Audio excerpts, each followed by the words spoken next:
I'd like to welcome you to the Full Authority meeting, online video conference, Friday, December 17th, 2021. It's 9:30 at the appointed hour. It's time to start our meeting. I'd like to call to order and ask our clerk, Grant Bevo, would you please do the roll call?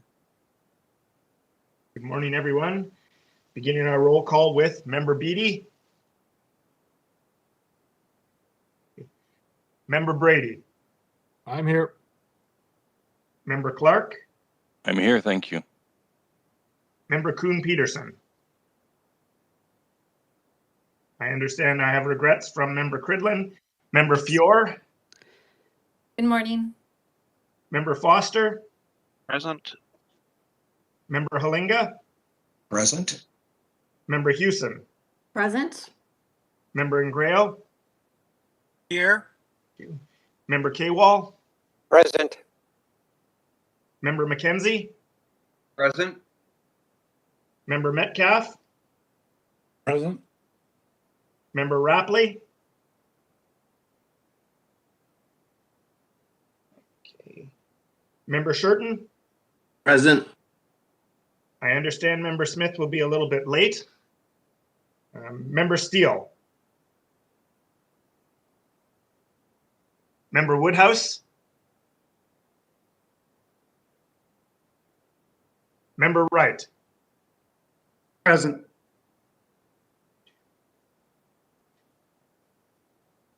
We have 13 members in attendance.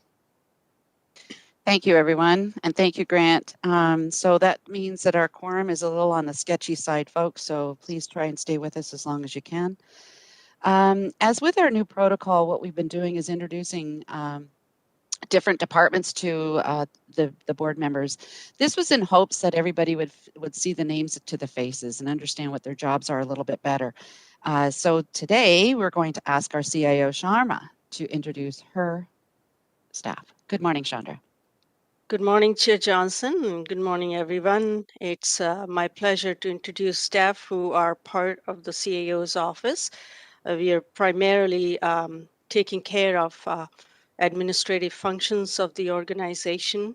I have three groups. One is governance, second is human resources, and third is business planning and public relations. I will introduce each of our staff and ask them to turn their cameras on and say hello to board members. I'll start with the most familiar face to you, Grant Bywall. Grant is our board secretary. Grant, say Good hello. morning, everyone. I'm not turning my camera on. It's a sad picture these days. Okay, one day I can make you do that. Gina Scholes. Gina? Good morning, everybody. Thank you, Gina. She's our administrative assistant. In human resources, I'll start with Misty Ferruzzi. She's our manager of human resources. Misty. Good morning, everybody. Great to see you again. And as of this year, we are also joined by our human health and safety administrator, Shardai Kong. Shardai, are you online? Good morning, everybody. There you are. Thank you. And the business planning and public relations group, Rebecca joined us this year, another new face. Rebecca is our manager of strategic business planning and public relations. Rebecca, say hello, please. Hello, good morning. There she is. Then we have our communications specialist, Erica Navarro. There she is. Oh, I was muted. It's nice to see everybody again. Thank you, Erica. And finally, our multimedia and marketing specialist, Rob Baluto. Rob?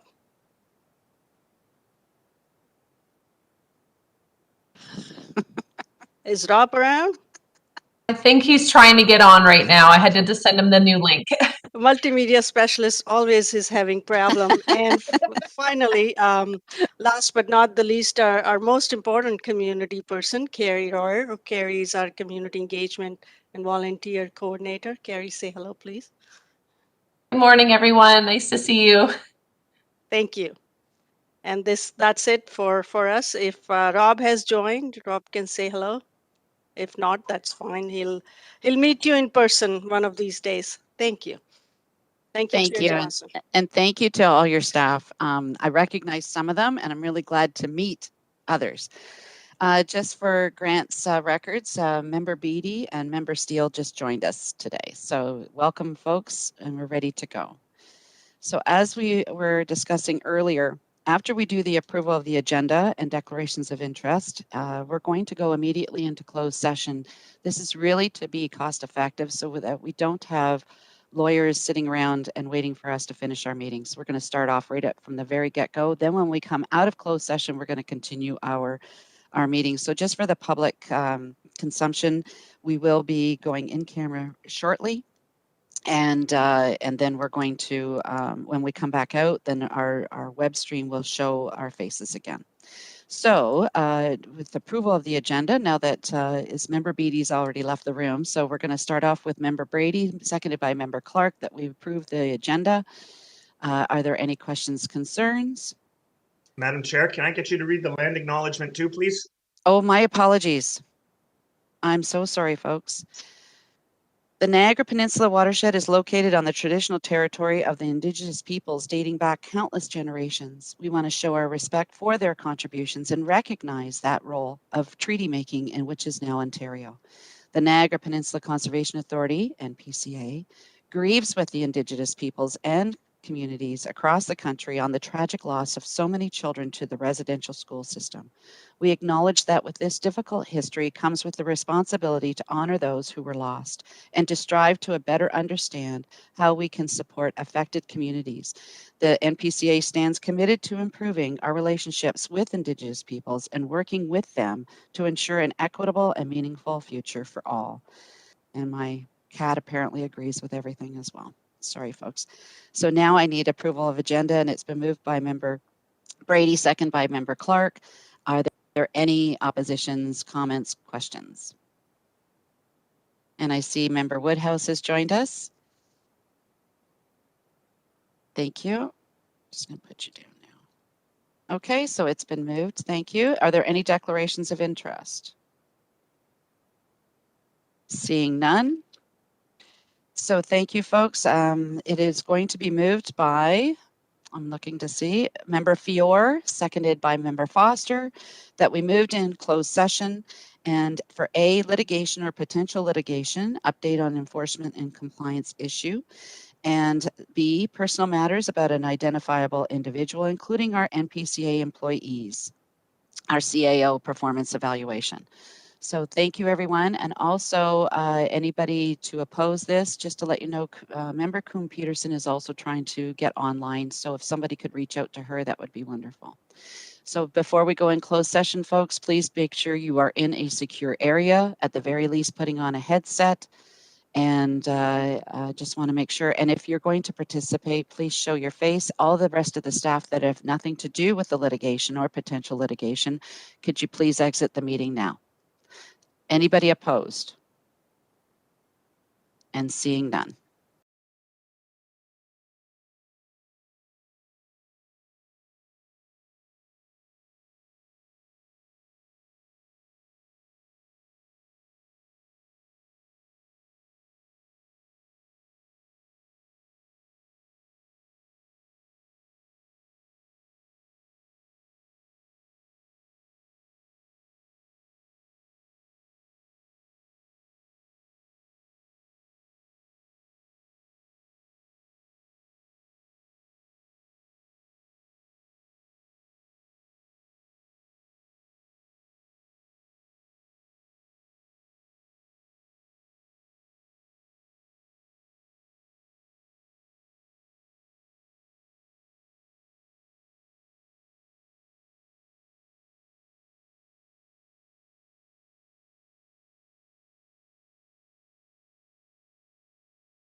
Okay, thank you very much, folks. We're back out of camera. We received legal advice from our lawyer, and we also had evaluation with our CAO, which is why we went in camera, because it was about individual NPCA employees. So now we're back to our regular scheduled program, and we're up to approval of the minutes. So it has been moved by Member Ingrao, second by Member Kewal. Madam Chair, Oh, sorry. Sorry to interrupt. Do you have a formal motion to reconvene in open session that you can read out? Oh, you gave it to me. My apologies. Can you please read it out for me, Grant? And then maybe we should do a roll call just to be clear as well. Go ahead. That's a good idea. The motion would simply be that the Board of Directors reconvene in open session at 11:14 a.m. Okay. Thank you. And so that's been moved and seconded by Member Mackenzie, Vice Chair Mackenzie, second by Member Metcalf, that we reconvene in open session. Any opposition? Seeing none, thank you. Clerk Beval, can you please do a roll call just to be to make sure we have everybody here? I certainly will, beginning with Member Beatty.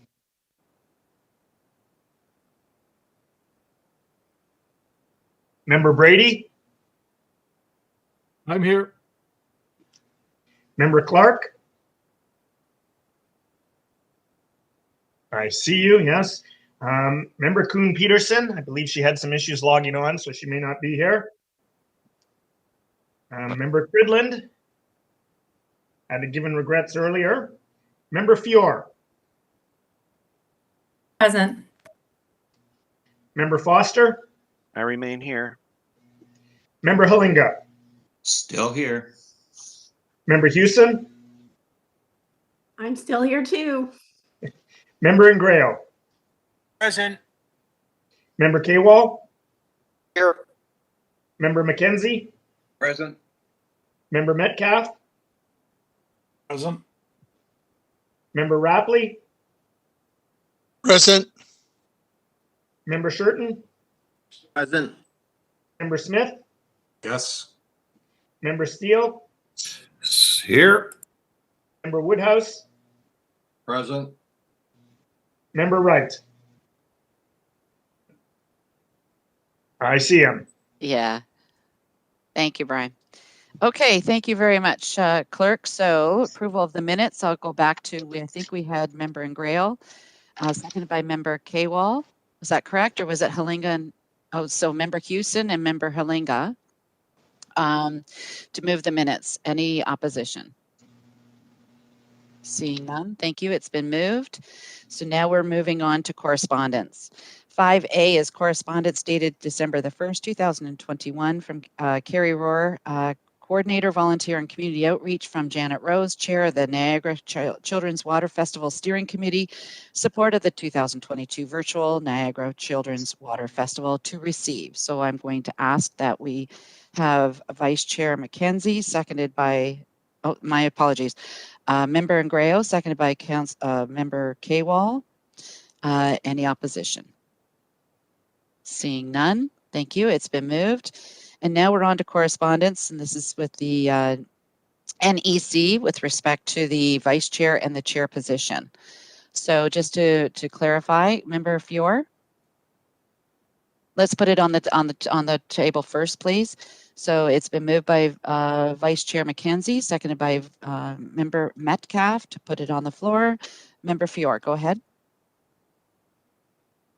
Sorry about that. I was a bit confused because I thought that the children's event was after the letter, and it had an approval component as well, but perhaps I'm I could have screwed up there. I'm sorry. So I'm going to turn to CAO Chandra. I believe you were thinking about whether or not to put that as approval or a receipt, and I probably didn't get that memo.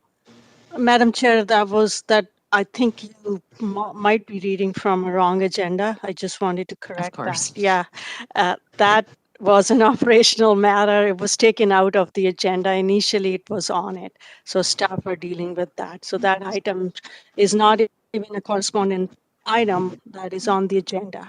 Our only Is it under consent or under discussion? It's not there. Yeah. It's not there at all. It's like municipality asking staff for help, which we do it anyways every year. So So it's not on the agenda at all then? correct. Yes. My apologies, everyone. I got the old agenda in front of me, so I may screw up again. Sorry, so I now- should have stepped in. I was momentarily distracted. I accept responsibility for that one, Madam Chair. Yeah, it's okay. It's my last meeting. It really doesn't matter. So now we're on to, with respect to the vice chair and the chair position, for some of you that don't know, the new and improved Conservation Act has stated that the chair can only come in for two, vice chair and the chair can only be in for 2 terms. I have now served my 2 terms, so officially this is my last meeting as a full board authority chair. I will be opening our annual general meeting and then stepping aside for elections. So just to let that everybody know that now, and I believe member Brady had a question or a comment, and I had you down to speak right after this. And just to let you know, we're still waiting on the municipalities to come together on the makeup of the board. We do know that it will be reduced in size. We just don't know proportionately how this is going to work with respect to also having citizen appointees on the board as well. I believe the CA states that we can have up to 30% of citizen appointees. But again, it's up to the municipalities to come up with that, and we're going to be putting some fire under their feet because we need to know prior to the February meeting. So, Member Brady, I believe you had a comment. Yes, Chair, I did it at the time. Honestly, I can't remember what it is now. It's been a while. I think it was about the vice chair position. Oh, yes. My question was simple, was whether or not the vice chair, by being in the vice chair's position for 2 terms, whether Bruce could be a candidate to be the chair. And I just don't know what the rules state. I honestly don't know. So I think that's something we're going to have to investigate if Bruce is interested. Member Hewson, nice hand.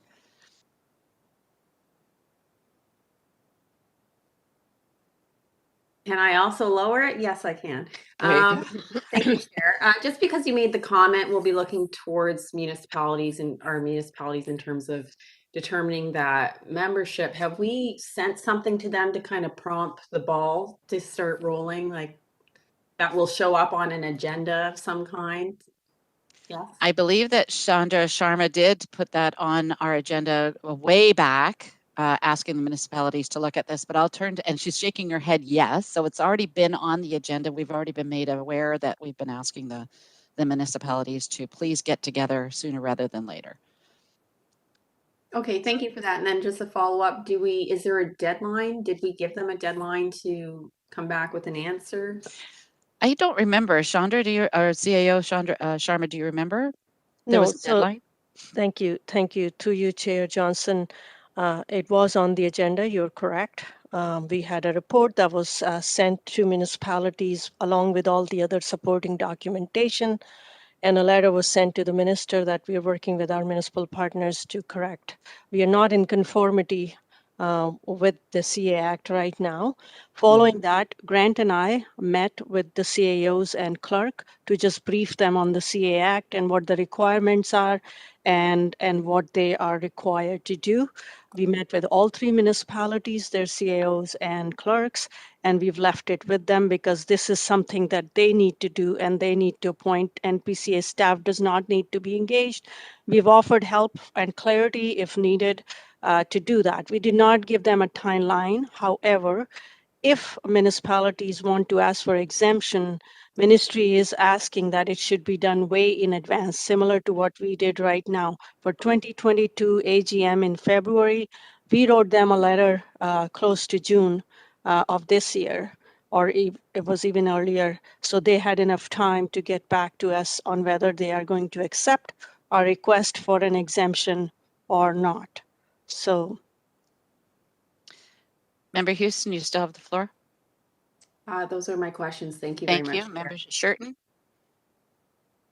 I'm just wondering if maybe the council members are on this board, does it help if we should maybe discuss it with our CEOs about getting this matter moved forward?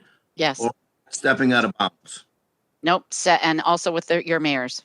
That would be wonderful. Done. Okay.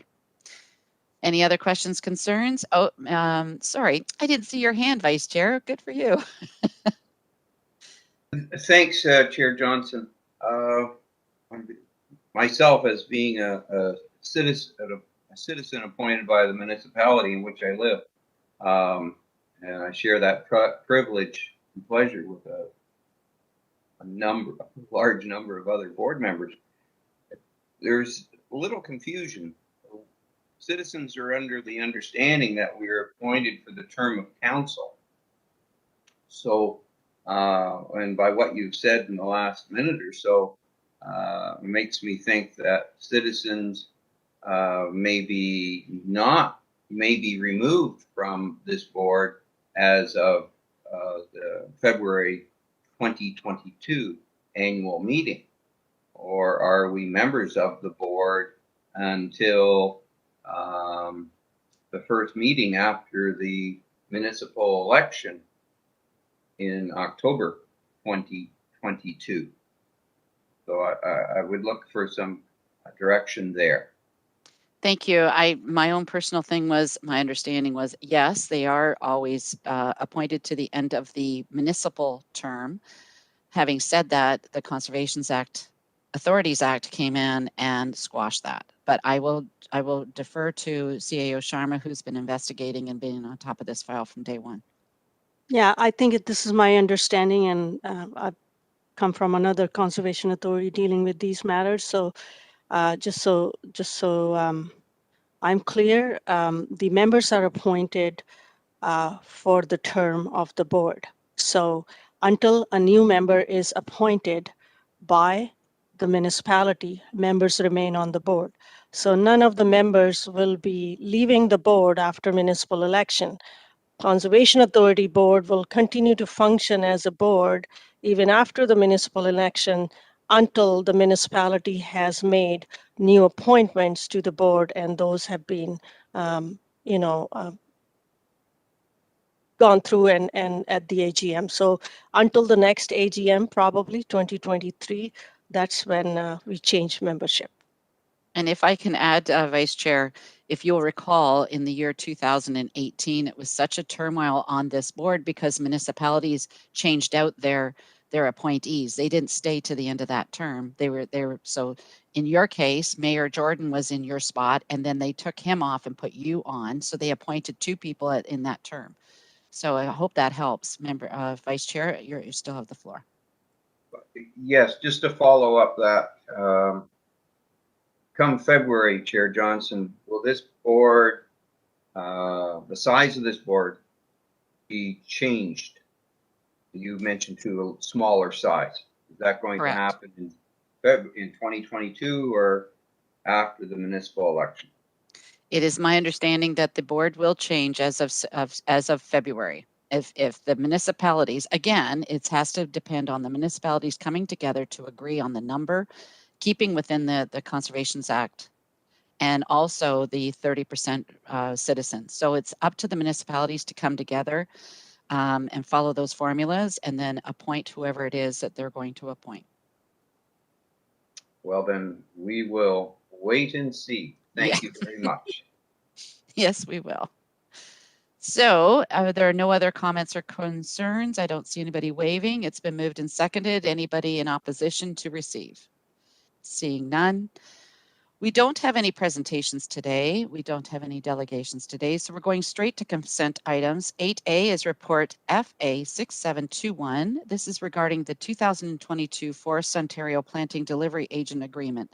This is to receive, and Stuart McPherson, our restoration specialist, is on hand if anyone needs to ask any questions. So let's put it on the floor. Moved by Member Rapley, second by Member Shurton to put this on the floor. Are there any concerns or comments? Seeing none, any opposition to receive? Seeing none, thank you. We're on to discussion items. Please jump in, Grant, if I'm not following your bouncing ball because I'm only following the old one. So discussion items, report number FA7121. This is regarding the 2022 fundraiser event at Balls Falls, and this is for approval. And Alicia Powell, our manager of Conservation Area Services, is here to present. And I see Member Fiore, do you want to wait for the presentation and then ask your question? Okay, just shake your head yes because you're muted. Thank you. So Alicia, welcome. Thank you. Good morning, everyone. This report brings forward the staff recommendation to support a new third-party event at Balls Falls Conservation Area in 2022. The 5K Foam Fest is a long-standing, inclusive, accessible, family-oriented fundraiser event hosted internationally by Ontario-based sporting agency 365 Sports Inc. The event raises funding for the Canada Children's Make-A-Wish Foundation and awareness for children's issues across Canada and Australia. 365 Sports has previously hosted this program at Brock University here within Niagara region back in 2019 and is seeking a more natural setting and a partnership with an environmentally minded agency. This event and 365 Sports Inc. is experienced in delivering safe and environmentally responsible programs with ongoing partners including Wasaga Beach and Toronto and Region Conservation Authority. I'm happy to answer any questions with regards to the report and look forward to opportunities to expand our delivery of programs and services in our conservation areas. Okay, thank you. Member Fiore, you're up first, please, and then I have Member Halinga. Thank you, through you, Chair. I had read the report prior to the meeting and looks great overall. I just had one question with respect to waste management. So are we able to impose any requirements around waste diversion and limitation of single-use plastics? For example, to reduce water bottles, are we able to enforce them to bring on water filling stations? I believe the Niagara region does that. So if you could just speak to that for a moment, that would be great. Thank you. Go ahead, Alicia. Thank you. Through you, Chair. Absolutely. We're happy to work with the agency to do that. For example, the way that the Children's Water Festival has been delivered, traditionally the Thanksgiving Festival, we partner with the Niagara region to have the water bottle refill station. The program partnered with the region at Brock in 2019 to do just that, to eliminate those single-use plastics. And we would make recommendation that they would work with service providers at their third-party event, food providers, for example, to eliminate single-use products. Member Fiore? Thank you. So what I'm hearing is that you'll encourage it, but you can't necessarily require it? Through you, Chair. Yep, through you, Chair. Yes, we can work to encourage them, and we can absolutely make that a requirement of their delivery of their program on our properties. Member Fiore? Thank you, and I'll look to you and others if that's something that we can ask for more specifically, or are we just going to go with that staff will take that into consideration, making it a requirement versus a recommendation? Thank you. I'm going to go to CAO Sharma right now because I just want to know from you, CAO Sharma, can your staff take that as direction, or do you want to prefer a motion on the floor to put that in our policies? The policies are being worked on, and we have that. We are doing where we can, integrating that where we can. The agreement hasn't been signed with this service provider, so we have a lot of opportunity to ask them to do things that we want them to do, and this is what Alicia was trying to elaborate. We will encourage them that this is what we are doing now, and make sure that in the agreement we can take it to a level that is desired by NPCA. So you can leave it as staff direction. Okay. Of course, this is our first time working with them, and we don't know all the details of, the small details of this company. So we'll be dealing with that through the agreement. Okay, thank you very much. I had Member Halinga and then Member Smith. Go ahead, Member Halinga.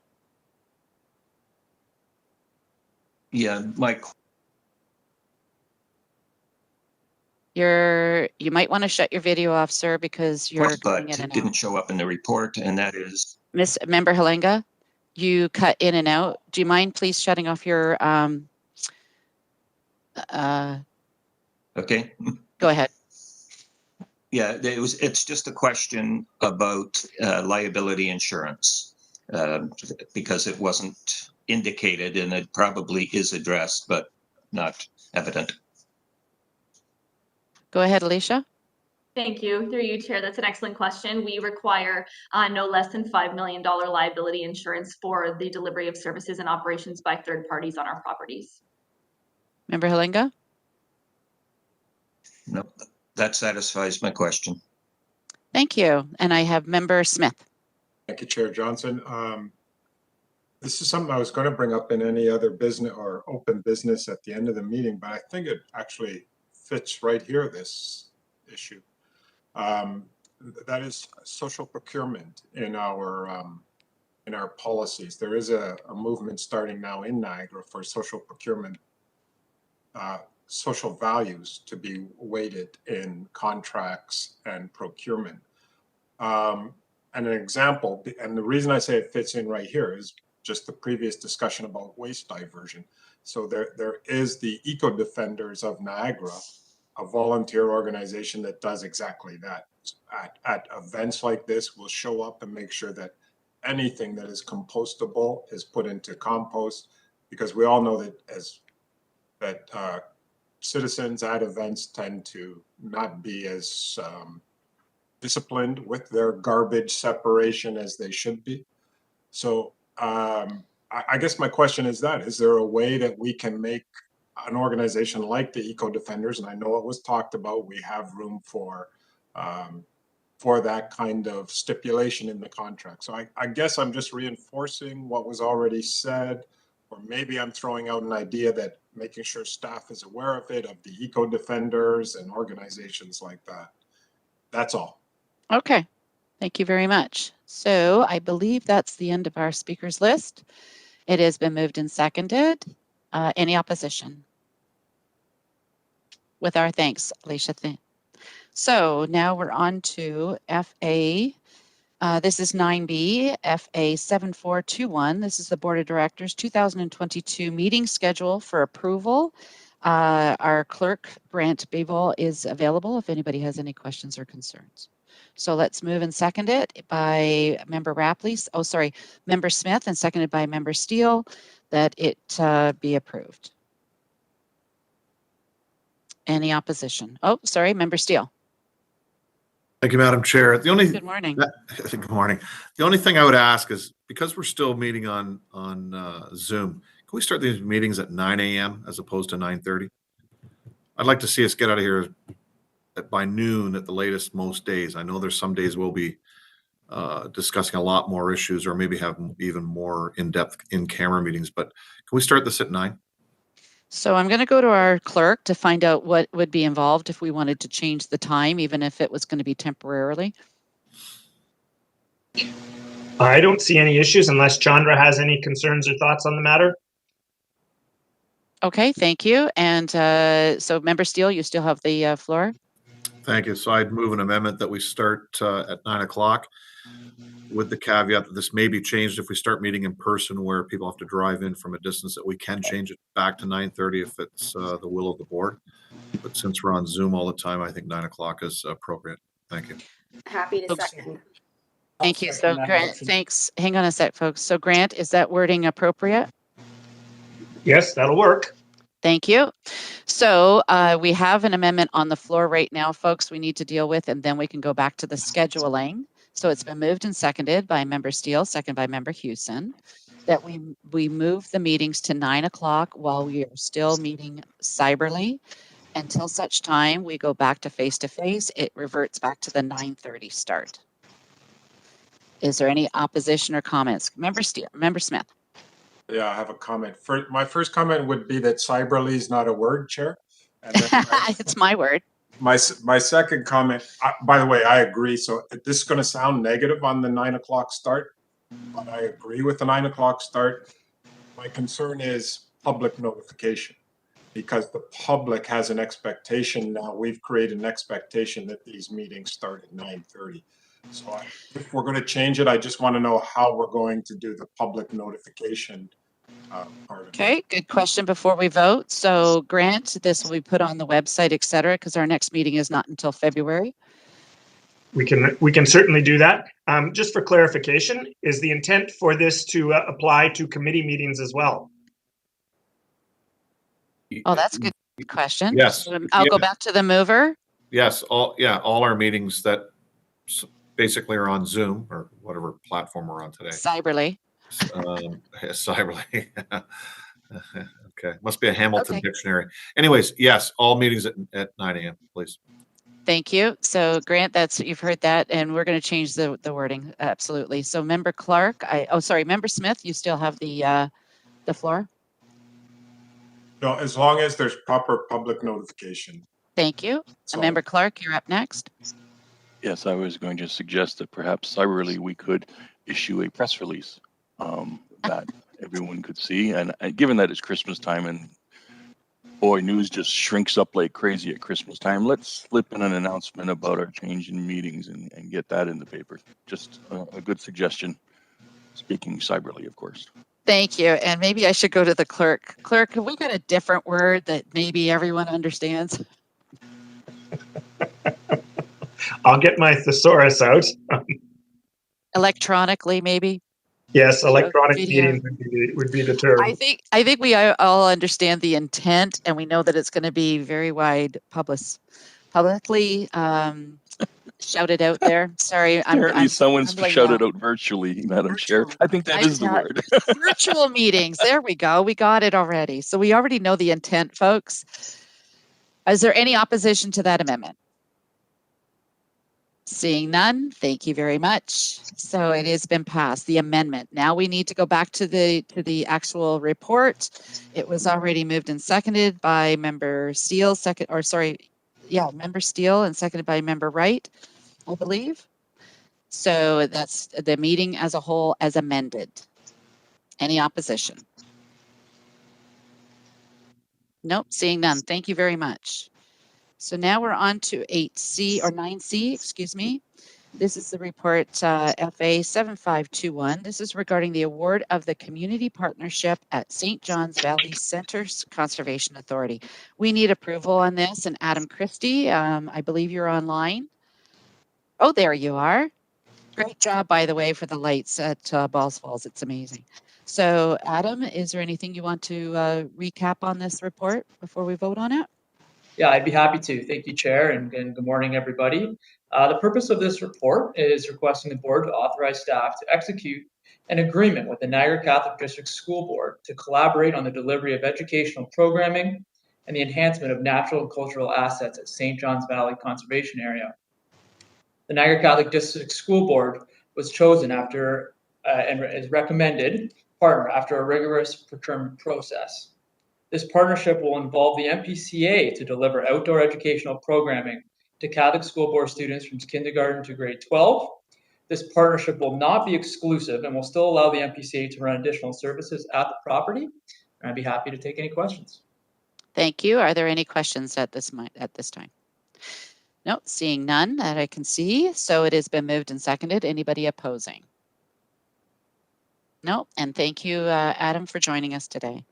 So now, folks, we're on to committee reports. Our Public Advisory Committee, we have Carrie Rohrer, who's the Community Outreach and Volunteer Coordinator, that will be online if we have any questions. So I've got right now that's been moved by Member Woodhouse, second by Member Brady, that we received the minutes of the PAC that was dated November 2021. Any opposition? Seeing none, thank you. Now we're on to a report within the minutes. And this is the draft NPCA Public Advisory Committee meeting plan for 2022. Please note that they do not meet during the day, so the time is not changing. They do meet in the evenings. Actually, it's late afternoon to the evening. So can we please have an approval? It has been moved by Member Clark, second by Member Fior, to approve their meeting schedule. Any opposition? Seeing none. So the report FA 7321, this is the NPCA Public Advisory Committee member reappointments. This is really a housekeeping. It happens every year, and it's been moved by Member Foster, second by Member Halenga. Any opposition? Oh, Member Hewson, sorry. Sorry, I feel like that was moving towards a rubber stamp, and I had a question. So through you, Chair, I guess we're just rolling the membership over. Is that correct? Thank you. And before we go any further, if anybody has anything particular about a certain member on this board, we'll have to go in camera to discuss individuals. So just to keep them general, thank you, CAO Sharma or Carrie. Is Carrie on board? Carrie's on board, but the simple answer is yes, we are rolling over for another term. Yeah, another Thank you. year. Okay, so as a follow-up, I'm wondering, do we not have a process in place where we reevaluate? Because I'm worried we're going to get into a routine of rolling over, and I'm not sure that's a fair process. No, CAO Shamra? Carrie can answer that. Yeah, within the terms of reference, we do have a subcommittee to carry through a full process and select members and find members for replacement. We ask the existing members if they would like. It's a staggered committee, as you know. So it's that term. But again, next year their term will end and a new committee in conjunction with the board will be formed. So this is just for 1 year. Thank you. Member Houston? I'm satisfied with that. Thank you very much. Well, take your hand down. It's already been moved and seconded. Any opposition? Oh, Vice Chair Mackenzie, go ahead.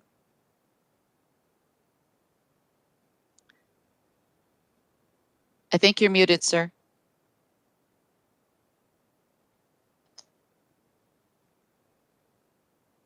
Thank you, Chair Johnson. Through you to CEO Sharma. In a year's time, I'll ask the question in a different way. Is there a term limit for PAC members? And you mentioned they're staggered. How long is their term? Thank you, CEO Sharma or Carrie. Carrie, can you? I don't see her in here. Is Carrie here? I don't see Carrie. I've asked her if she could rejoin for the questions. Okay, that's fine.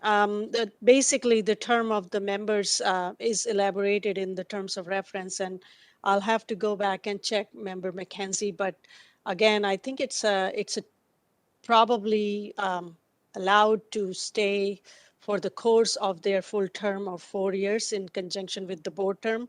So they are allowed to do 2 terms of 2 years. But I'll have to go check. And yeah, again, I must say that all of these terms of reference and other things were in place when I came on board. We're looking at all of that, and with the new CA Act in next year, we will be updating the terms of reference. But I can assure you the members who are wanting to come back, they're excellent members, they're great contributors, including Chair O'Black, and we're really pleased that they have decided to stay and contribute to NPCA. So, there's Carrie, Vice Chair, if you don't mind. Carrie, the Vice Chair, do you mind repeating your question just for Carrie's consumption, please? Certainly. Through you, Chair, to Carrie. Carrie, the length of time that a person's appointed to the PAC, I believe, is for the term of the board, the 4 years. But can they stay on for a longer amount of time? And can you explain how that committee is staggered? Thank you. Thank you, Carrie. Through you, Chair. So the length of a term of a PAC member is typically 2 years with the possibility of an extension. We typically try to stagger the terms and ask people if they'd like to stay on for another term so that we don't have 6 people exiting at the same time. To kind of continuity is important with that group in particular. So it's not exactly the same as, although we have talked about changing it to the same term as the board terms, but typically right now it's a 2-year term with possibility of continuation, and there's no specific end date for the term at this time. Thank you, Vice Chair. Or for how many terms, sorry, is what I mean. Thank you. So it's been moved and seconded. Any opposition to the motion? Seeing none, thank you. And thank you, Carrie, for joining us.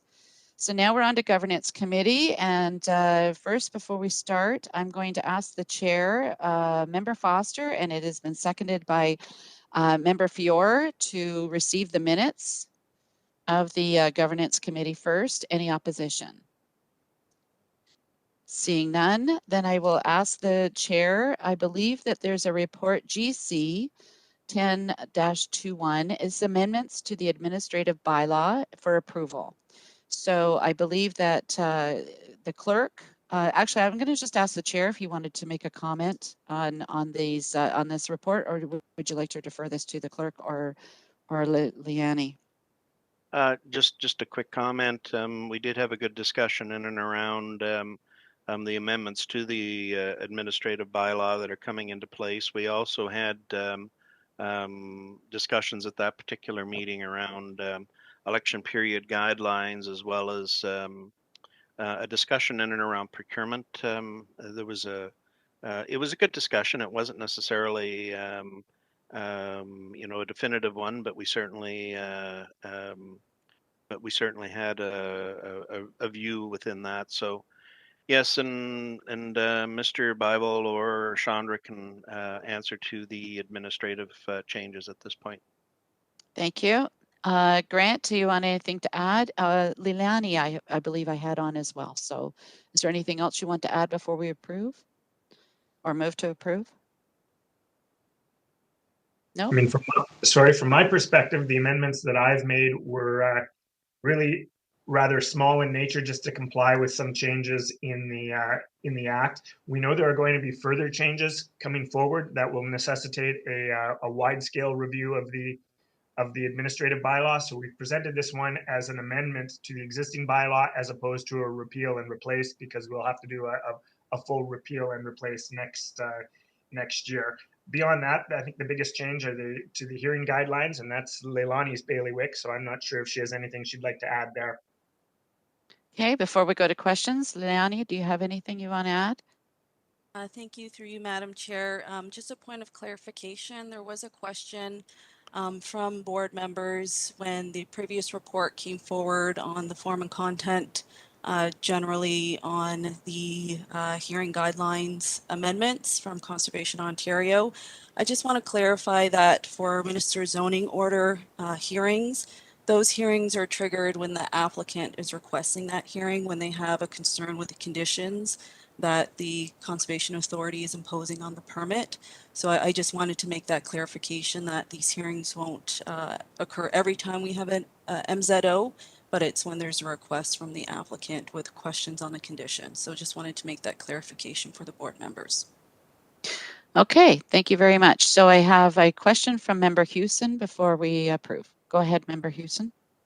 Thank you, Chair. My question is on the hearings. Is the wording provided to us for that? So there's no flexibility in terms of the wording there? Leilani, do you want to answer that, please? I think you're muted. Sorry about that. Thank you for the question, through you, Madam Chair. Yes, the wording was provided from Conservation Ontario in consultation with municipal partners to, with Conservation Authority partners to update those standard guidelines for Section 28 hearings. And then they were released to all conservation authorities to update their administrative bylaws. So we are taking that wording from that guidance document from Conservation Ontario, which was provided to the board in a previous report that we put forward. Thank you. Member Hewson. Thank you, Chair. I guess I have experience in terms of participating in hearings at another organization, and we tend to put a time limit on the presentation of the appellant and the respondent, just to make sure that the meeting runs smoother. But it sounds like this is not really something we have an option of changing. So thank you. Okay, thank you. Member Brady, I see your hand. Thank you. Thank you. Perhaps I should raise this a titch earlier, but nonetheless, on report GC 1221, it was directed by the governance committee that the guidelines that were presented to us will be revised and brought back to a subsequent board hearing or board meeting. I don't see any revised guidelines. Okay, thank you. So I don't know who to go to with this one. Oh, I see Elise. She's waving her hands. Go ahead, Elise Gagnon, please. Through you, Chair Johnson, to Member Brady. the guidelines are in the process of being revised and will come back to the board in the first quarter of the following year. We just want to make sure that we give it its due diligence and include all aspects that were discussed at the governance meeting prior to coming back to the board. Thank you. Member Brady, you still have the floor? Thank you. That's fine, but then I can't see how we can receive these. Because it would appear that the way this is written, that we are receiving what was provided to us, and then there will be something in the future. But there were a lot of questions raised, particularly by myself, about the fact that there wasn't really a lot in the guidelines that would ensure that we dealt with sustainability procurement in the manner that we had hoped via the strategic plan. So I don't want to be caught on the, oh yeah, we agreed to it, but then you're going to bring them back later. So do we pull this report and wait until we get them back, or what is the process? Good question. So Lise, I'm going to come to you because you answered that first one. Is this something, if we approve it today, it's in cement, even though the guidelines are not in full? So do we pull this portion and wait until they're cemented in? Through you, Chair, or in response to that, I would suggest that perhaps it's a point of order that Grant or Grant Pico can respond. I don't know if by receiving it's approving.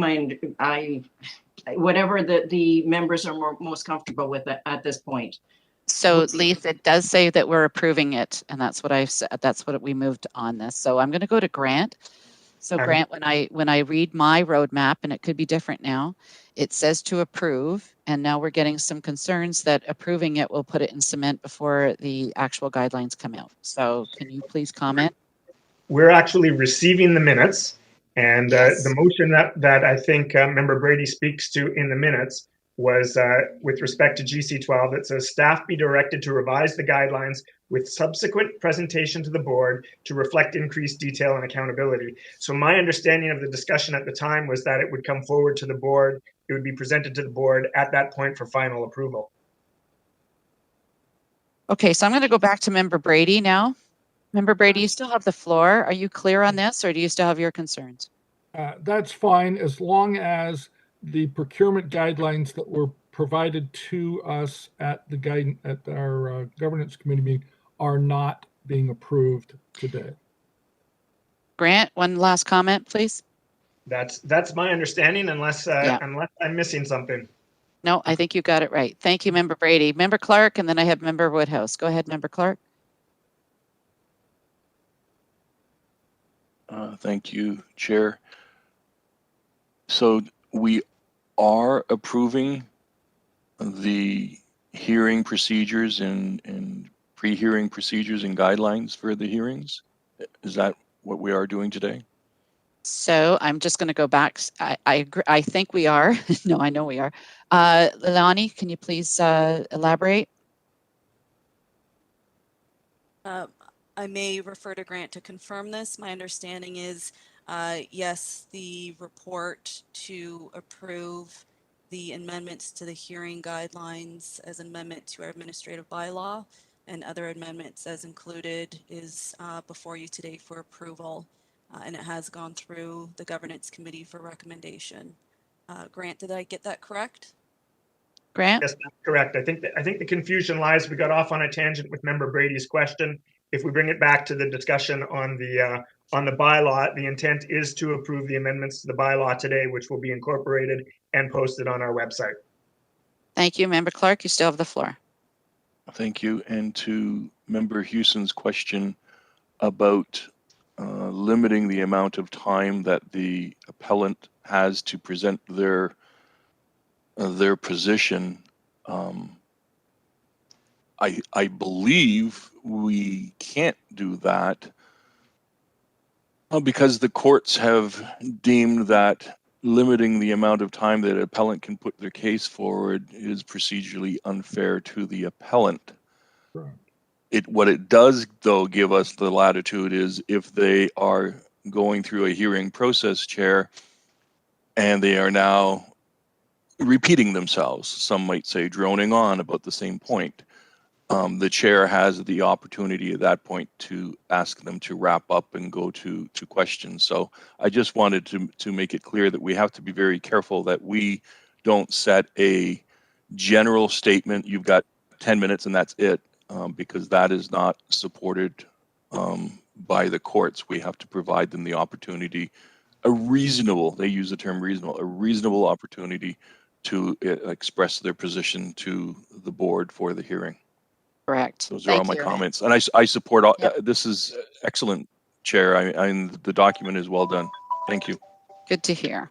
Yep, thank you. That doesn't defer to delegates before the board. This is a hearing only. So it has been moved and seconded. So any opposition, please? Seeing none. Thank you. So now we're on to motions. We have none. I don't see anybody jumping up and down to give me a notice of motion. So now we're on to new business. There are two things of new business just to wrap up our conversation about buffer setbacks. So Member Clark, I believe you were going to bring this up at new business, and then we were going to go over to Vice Chair for highlights from Conservation Ontario meeting. Thank you. So I drafted this without input from staff. So I've been wrong many times in my past. If I got this wrong, then staff can correct me. So I would move that we direct staff to review and amend our policies to set a minimum 30-meter buffer for natural hazards, wetlands, watercourses, etc. Okay, so we're going to treat this right now, even though we had this discussion in camera, we're going to treat this right now as a notice of motion. Would you like to bring it forward as a motion? Would you like to waive the rules?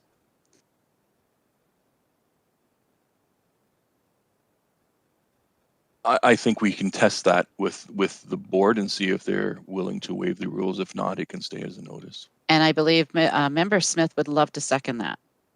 Sure would. All right there. So folks, the motion, even though it was written or it was verbally said, I hope you all heard it clearly. Member Brady. On the motion. On the motion. Oh, actually, no, this is on waiving the rules first. We gotta get this one out of the way first. So thank you. So is there any opposition to waiving the rules to bring the motion to the floor today rather than wait until the next meeting? Is there any opposition? I see two. Thank you. So it's been moved. So Member Clark, you are bringing the motion forward. Can you please reiterate it verbally? And it's been seconded by Member Smith. Go ahead. Thank you. It's directing staff to review and amend our policies to set a minimum 30-meter buffer for natural hazards, wetlands, and watercourses.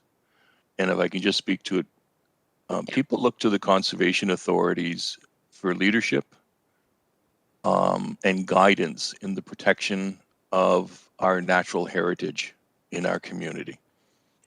In this case, these wetlands, these watercourses, and woodlots, and any other natural hazard, a 30-meter buffer provides a fair and reasonable protection to those natural features. It is used quite often right across the province, 30-meter buffer. I think it's important that we articulate this up front so that applicants understand this is the expectation of the Niagara Peninsula Conservation Authority. I'll curb my comments there, but I do think this is an important standard that we need to set. Thank you. Thank you. Now I see a few hands up. I saw Member Brady first, then I saw, I believe was Foster. Member Foster, did you have your hand up? Okay, thank you. And then I see Member Woodhouse and Member Shurton. So we'll start with Member Brady, please. I would prefer to not give that political direction to staff, but rather to let the science that staff are looking through to provide us with what mechanisms that there should or should not be to waiver the 30-meter buffer. My understanding is that staff is doing a full review of this, and we've been told that a couple of times, and I know that it's a priority for them, but there have been others issues as well. I don't think just picking a number is appropriate. I think having a standard is appropriate, but also having a mechanism to test that standard. And that's what I believe staff is working on. And I would like to see their analysis of that prior to us directing them. Okay, thank you. I will go back to Member Clark at the end of all the comments, please. And I've got Member Foster, please. Yes, I'd like to refer this motion to staff to have a report come back and on this for our next board meeting. So you're, just to be clear what you're asking here, you're asking for this A motion referral. to go to staff or the Yes. direction to go to staff? And I Yes. think that's what the motion was, for staff to take a look at it. Okay. Okay. Well, oh, sorry. You see, okay. The difficulty, and I'm along with Member Brady on this one, is about specific numbers that are going into play. I have some difficulty with that.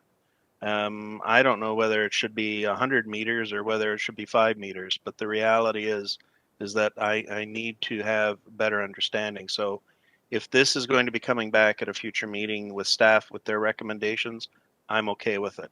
But if this is actually an approval saying, oh yeah, 30 is what we believe in, well, I got a problem with that. So I just want to be absolutely sure what it is that we're dealing with at this point. Okay, thank you. Member Woodhouse. Thank you, Madam Chair. I agree. I think that the variables that can come into play on this will really, or should really, decide the limits. I mean, I can envision situations where 30 feet may not be enough, or 30 meters may not be enough. And to me, that's something I would want to hear from most people in knowledge about these specific things. And it may just simply mean, and I'm not disagreeing with Member Clark and Member Smith. I too share their concerns, but I just want to make sure if we're going to set these limits in place and establish it, that it should be based on some scientific measurements as to justifying those limits. That's my opinion. Thank you. Thank you, Member Shurton. Yes, I'm going to agree with Mr. Member Brady and Foster. Disagree with Member Clark. I'm sorry. I'd like to see more information from staff, so I will not be voting in favor of this motion on the floor today. Okay, thank you. And seeing no other speakers, Member Kaywell. Thank you, Chair.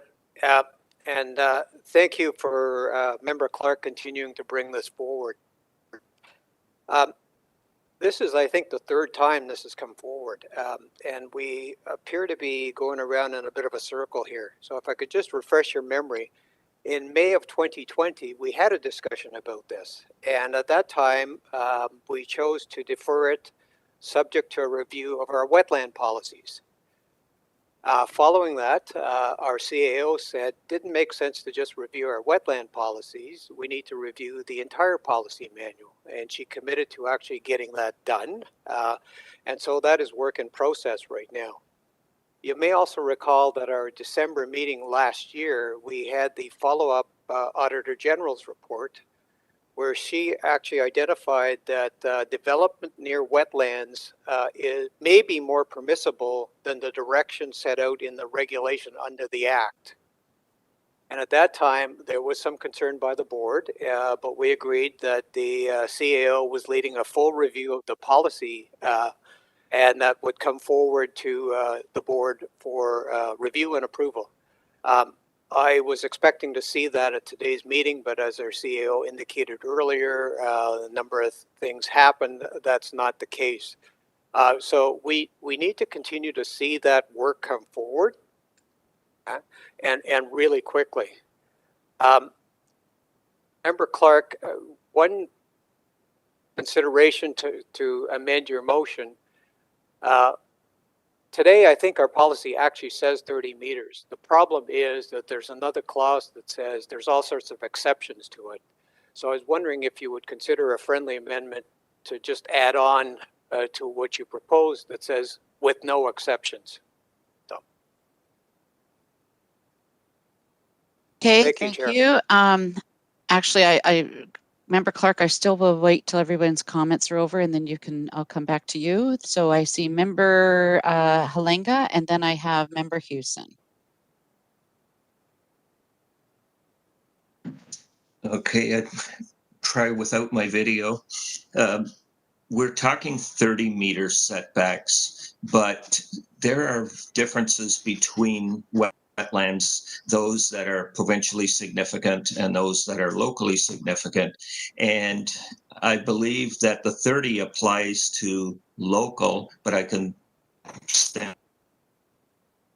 You're cutting in and out, sir. By, Member Halenga? Member Halenga, you are cutting in and out.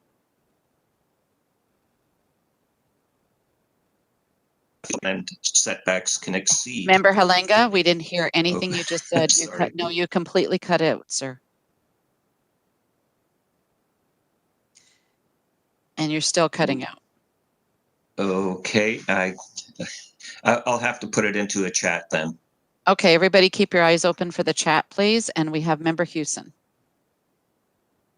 Thank you, Chair. So 2 questions. Can we see put the motion up so we can see what we're going to be voting on? And second question is to, through you, Chair, to see the CAO, what is the status of that work and when can we expect it to come before the board for consideration? Okay, so first of all, I'm going to go back to, oh, do you see it in the chat? Not for the public. So hang on a second. Let me just find out who wrote that up. So thank you, Member Clark. I know this may sound techie, but Grant, could you please copy and paste that and we can post it for obviously for the public consumption as well. And then I'm going to go to Member Hewson. In the meantime, Member Hewson, your second question was to CAO Sharma or Lalani. Where are we in this process where you're reviewing the wetland setbacks? To you, Chair Johnson. So what you are asking is what we are looking at right now. And like I said, the work has been delayed and I take full responsibility for that, but it wasn't intentional. It's just the nature of our work. Some things have to be adjusted in the course of their evolution, I would say, some projects. The only problem I see is my suggestion will be you allow staff to do this work and bring it back, because your motion is all encompassing of water courses and wetlands and all the hazard features, because the buffers to water course, the process by which they will be delineated may be different than the wetlands.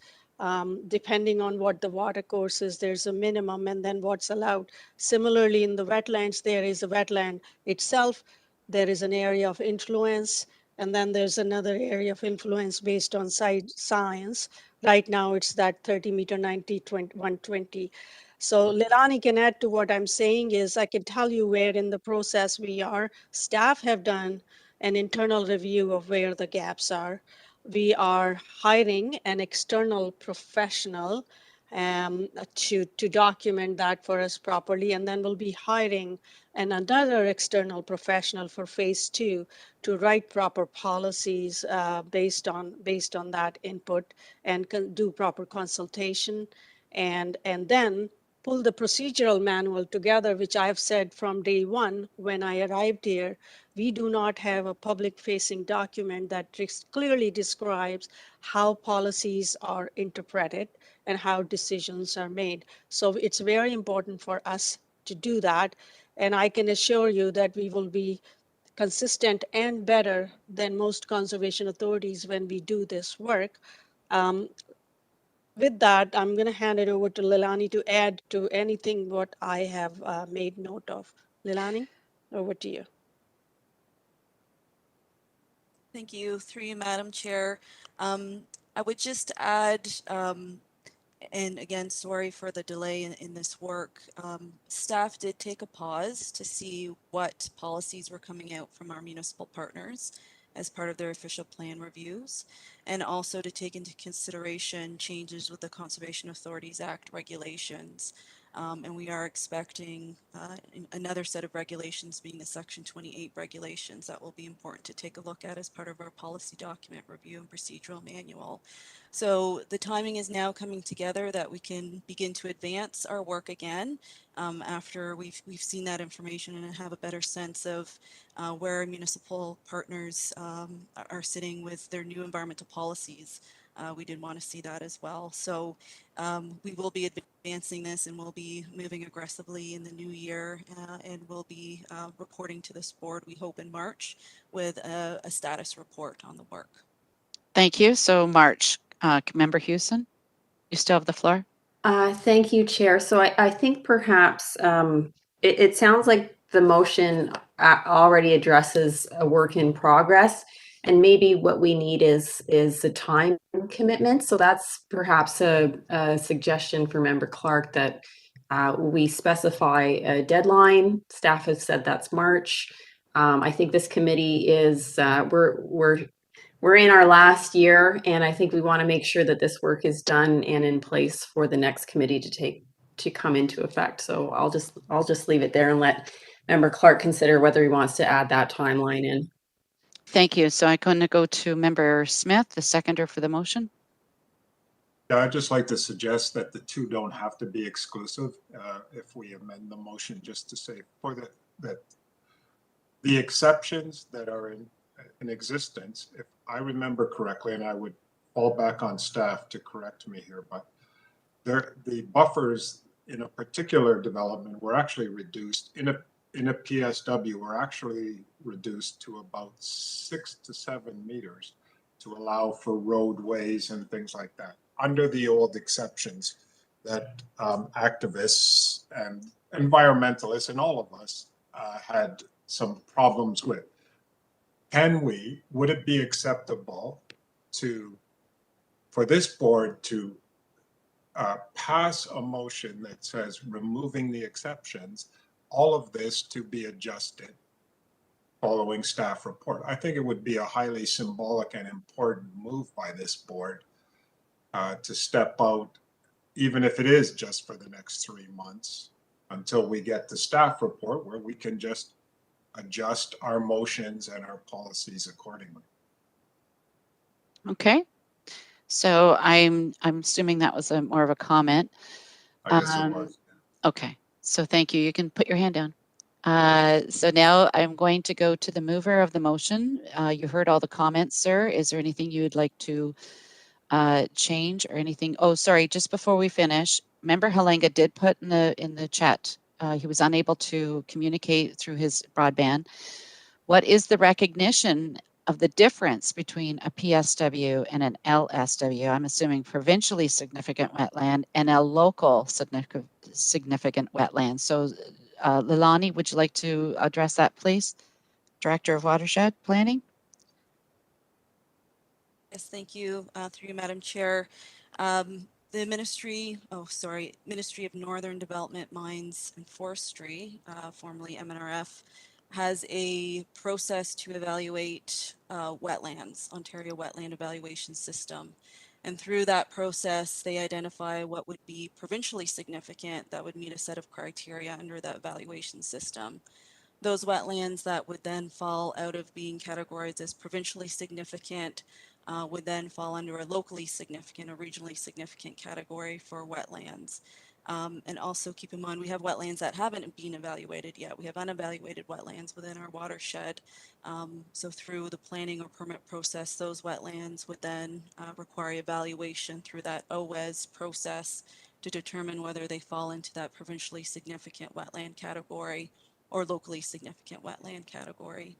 As our policies currently stand, it is 30 meters setback for all wetlands. However, there are particular policies that speak to the tests in place for a PSW for considering reduction of that 30 meters versus, say, a locally significant wetland.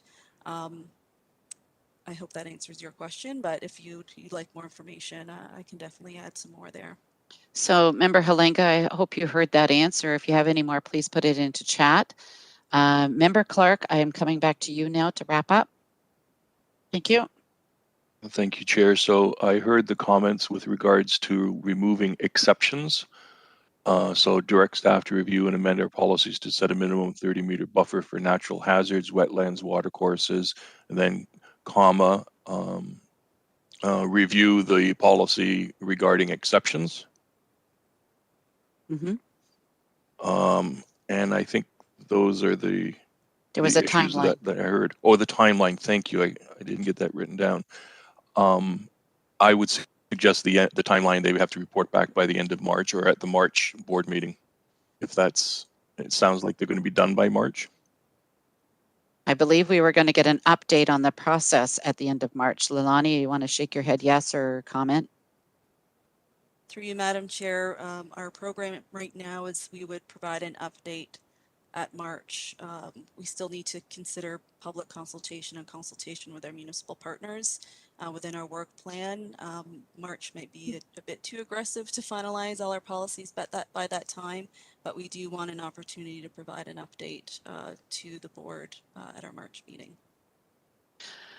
Okay, so I would add Clerk? that March update. And Chair, I'm concerned that this term is coming to an end and this matter has not been finally dealt with as a board. I'm concerned that the OP processes that municipalities are undergoing as a result of the province of Ontario's directions under provincial policy, that we're going to find the demand for density and intensification will put significant pressure on conservation authorities to lower or decrease the buffers so they can use more of the land. And that's a concern that I have. If we don't set what our standard is, this is what our standard is in terms of a buffer or setback, then we're going to be in this position where a hired gun comes in and presents a bunch of facts and says, oh, this can be a 5-meter buffer. You don't need 30. And we've seen it happen before. And so it is much, in my opinion, more prudent to have a very clear policy in place across the board as quickly as possible, given what we're going to be facing in the near future. Thank you. Okay, thank you. Member Foster, wrapping up, please. Yeah, thanks. And so I'd like to see what this motion is that we're voting on, first of all. Second of all, just trust me. I mean, the ones that are sort of asking questions at this point, we're not knuckle draggers. I mean, we have as much interest in making sure that these pieces of the puzzle are in play as everyone else. The simple reality is that let's just make sure we have the professional information in front of us so that we can make a solid decision as we're going forward. So if Member Clark believes that this motion, the way it is going to allow staff to come back with a solid report that we can deal with, perfect. But I really dislike having actual direction within a motion such as this. I'd rather staff come back with the professional opinion telling us this is where we need to be going. My commentary, thank you. Thank you. So Member Clark, could you please write it down, send it to Grant. Grant can share it. In the meantime, we'll put this on hold.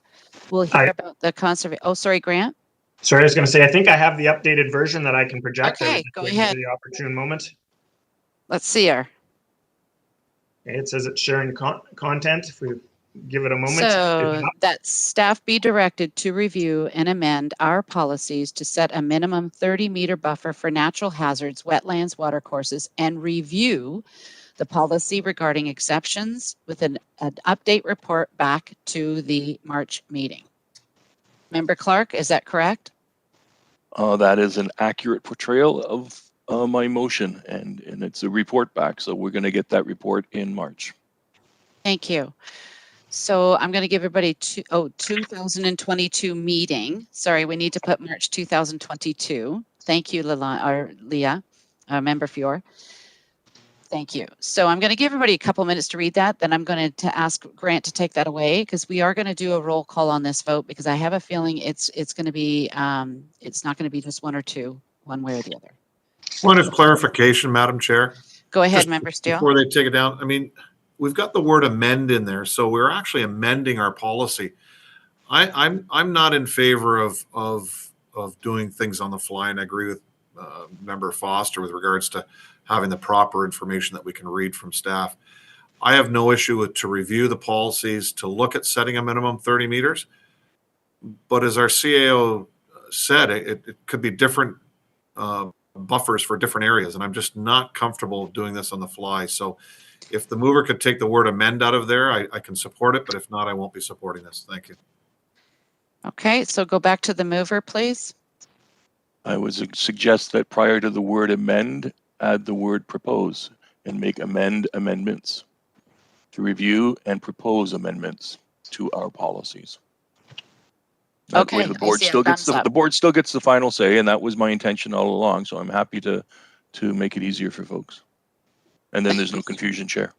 Again, a couple of minutes. I can't see everybody, so it's going to be a little bit informal if somebody wants to shout out if they want to ask a question. So it has been rightly moved by Member Clark, seconded by Member Smith. Please take a minute.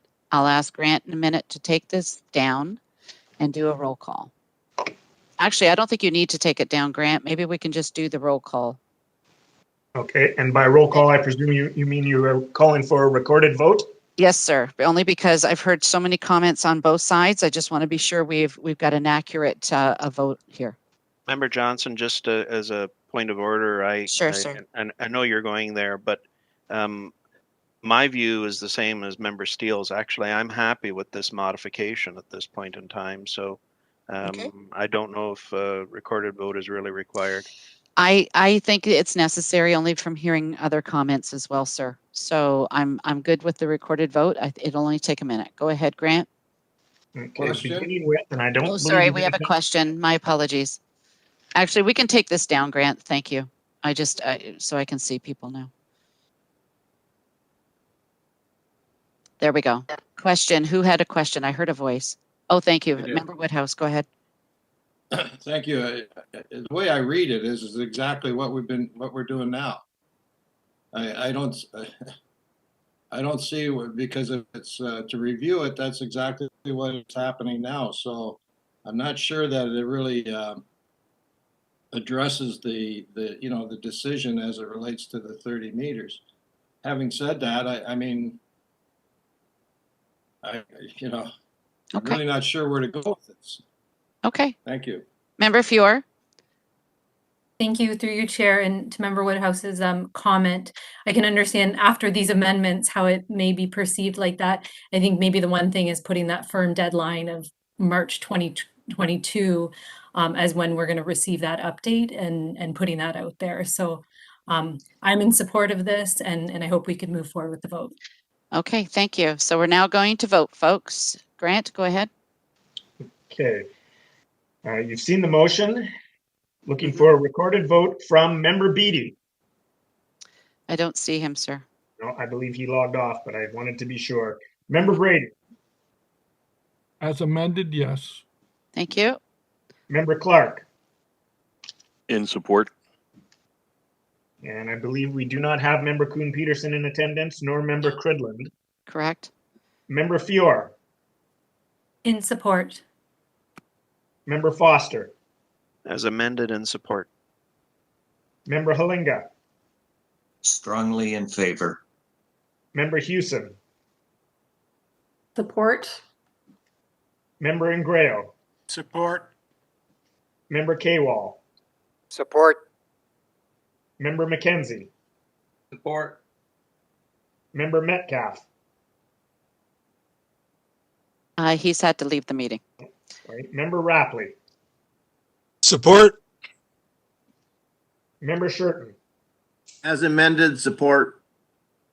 Member Smith. Yes. Member Steele. Yes. Member Woodhouse. Yes. Member Wright. Yes. And Chair Johnson. Yes. Thank you, everyone. So I'm assuming it's unanimous. So now we can move on. Thank you very much, everyone. We're moving on now. I'm going to call on Vice Chair Mackenzie because he was kind enough to take my place to go to the Conservation Ontario meeting. So I know that there's some highlights you want to make sure that the board members are aware of. I'll be down in 5 minutes. Thank you, Chair Johnson. I had the pleasure of attending the recent Conservation Authorities meeting. They take place 4 times a year, and they're usually the CAO and the chair of the Conservation Authority, 36 in Ontario, attend. And CAO Sharma and I were able to attend the last one. And I'm going, our CAO has a copy of the breakdown or sort of the executive notes from that last committee. I'm going to ask any member who would like to see them to contact our CAO, and she can distribute them to them, because for the matter of, in a matter of saving time, I would only like to mention one particular highlight from the meeting. And this is from the notes from Kim Gavin, the general manager, I should say, of Conservation Ontario. And her note was that on November 29th, Conservation Ontario was approached by the Emergency Management Ontario organization, who had been approached by British Columbia looking for on-the-ground resources to assist with their catastrophic flooding. Conservation Ontario was able to mobilize the membership very quickly and pull together a list of Conservation Authority staff willing to deploy immediately to British Columbia. A total of 19 conservation authorities and 59 staff offered their services. And if my memory serves me correctly, Niagara was in that list. Thankfully for British Columbia, the waters receded and our services were not needed. Nonetheless, it highlighted the long-standing expertise that resides within Ontario's conservation authorities. It was rewarding to know that they turned to us for help. So that was a definite highlight of the meeting, and shows the strong position that Ontario has taken since 1946 with adopting conservation authority watershed management agencies in our province. Thank you, Chair Johnson. Well, thank you, Vice Chair Mackenzie. That was news to me as well. So any other new business before we move on? Seeing none, because we're having tight quorum, folks, we're just going to move on quickly. Member Foster, do you have any updates from the foundation that you can share? Well, just a couple of very brief things. One is that the composition of our foundation board is adjusting again. As I think we mentioned last month, Gail Wood has decided to retire from the foundation.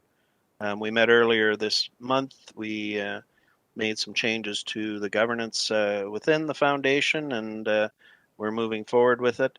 Actually, all things being equal, this has been a pretty good year. The monies have there's some flow that has been coming in. I appreciate all of the directors who have donated to the foundation through the challenges that we've done. For those of you that haven't, I'm going to do a bit of a shame. Please put some money into the foundation. Outside of that, we're in good shape. So looking forward to 2022 and some of the programs that we're looking at putting in place. Thank you, Member Foster, and thank you for all your work on the board, as well as Member Cridlin and CAO Sharma and her staff. We really appreciate the support you're giving.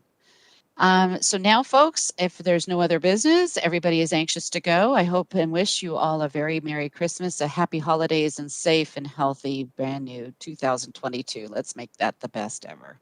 So thank you, everyone.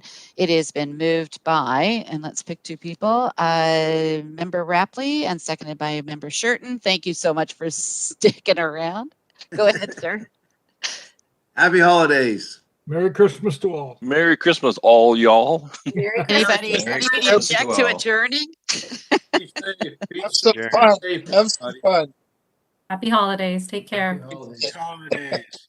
Ho, ho, ho.